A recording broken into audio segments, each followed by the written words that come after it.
अपनी कर्मगति का भोग सबको भोगना है। स्वयं रामकृष्ण परमहंस जी, स्वयं रामकृष्ण परमहंस जी अपने कक्ष में बैठे हैं और स्वामी विवेकानंद जी कह रहे हैं, गुरुदेव आप पर माँ जगदम्बा, दुर्गा, भवानी, माँ शारदा इतनी प्रसन्न है गुरुदेव, एक बार माँ शारदा से कहो ना कि तुम्हारा शरीर का रोग समाप्त कर दे।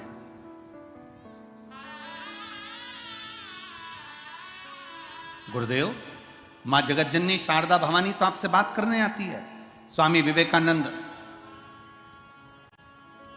जब बार बार रामकृष्ण परमहंस जी से कहते हैं कि आप माँ से कहिए कि आपके शरीर का रोग समाप्त कर दे, रामकृष्ण परमहंस जी कहते हैं कि मैं बोलूंगा, माँ से बोलूंगा।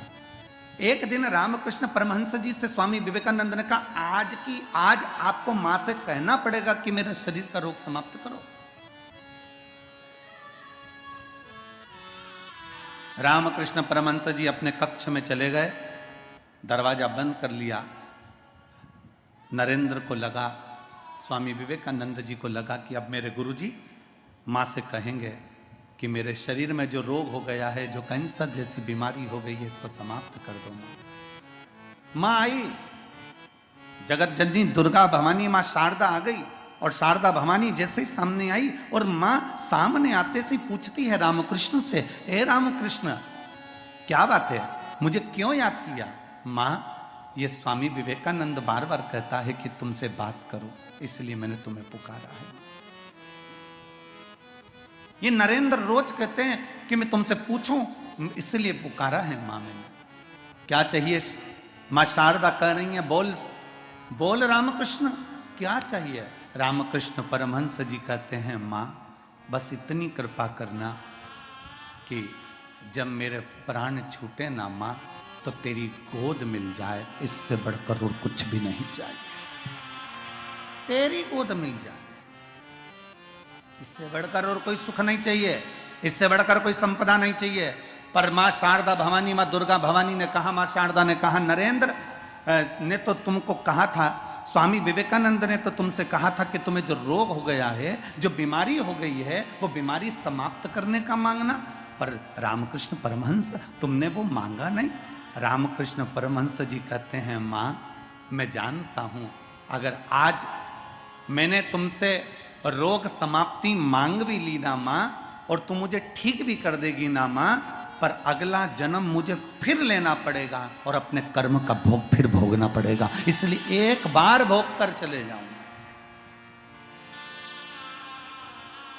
एक बार मैं अपने कर्म का भोग भोग लूं, एक बार मैं अपनी कर्म गति का भोग भोग लूं, एक बार मैं अपने कर्म का जो भोग है उसे भोग लूं। शिव महापुराण की कथा कहती है, अगर अपनी ड्यूटी का समय सुबह 8 बजे से लेकर शाम को 4 बजे तक है, सुबह 8 बजे से 4 बजे तक ड्यूटी पूरी करो।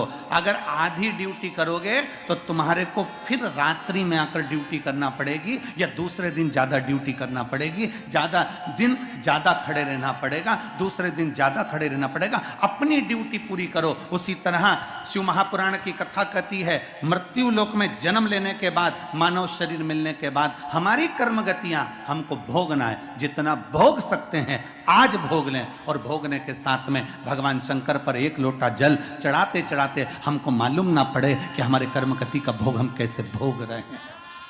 शिव को समर्पित कर कर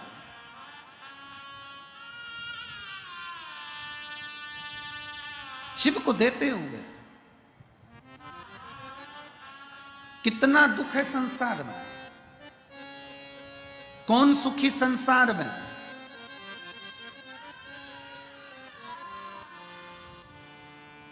धन का बिस्तर मिल जाए पर नींद को तरसे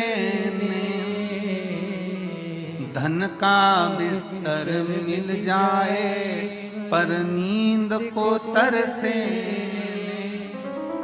और कांटों पर भी सोकर आए, कांटों पर भी सोकर आए, किसी के मन को अरे कोई कारण होगा, अरे कोई कारण होगा।